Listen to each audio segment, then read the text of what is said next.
Many studies purporting benefits exclusive to raw food use data from the Dogrisk Food Frequency Questionnaire.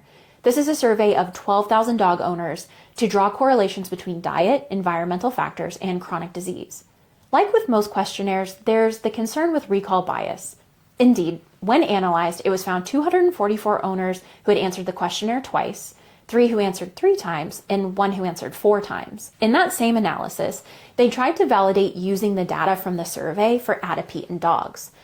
Of the dogs that were listed as having atopy by owners, 31% of the owners report that the diagnosis was not verified by veterinary workup. While owners seem to be able to recall more straightforward diagnoses, such as hypothyroidism, what about more complex diseases? Researchers also mentioned throwing out about 13% of responses because they were robot answers, with no further information on how that's decided or what that means. Despite the fact that atopy diagnosis may not be correct or validated, there have been studies based on this data set about atopy.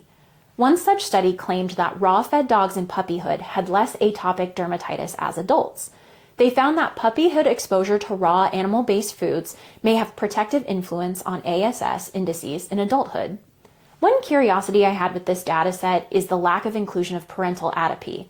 Another study by the same researchers a year prior found a striking genetic association with atopy. The dogs with a maternal history of CAD were at a higher risk to develop CAD when becoming adults, while those without a maternal history of CAD had a low chance of developing CAD during adulthood. This is not new. There's a study involving golden retrievers that found 2 atopic parents resulted in 65% atopic offspring.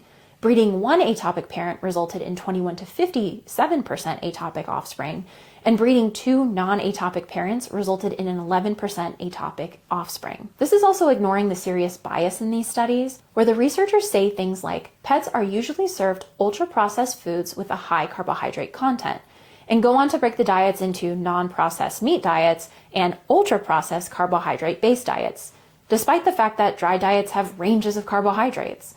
They also go on to call dogs carnivores, a fact that's not supported by current literature. It's unfortunate that this questionnaire data is repeatedly used as proof that benefits exist exclusively to raw food.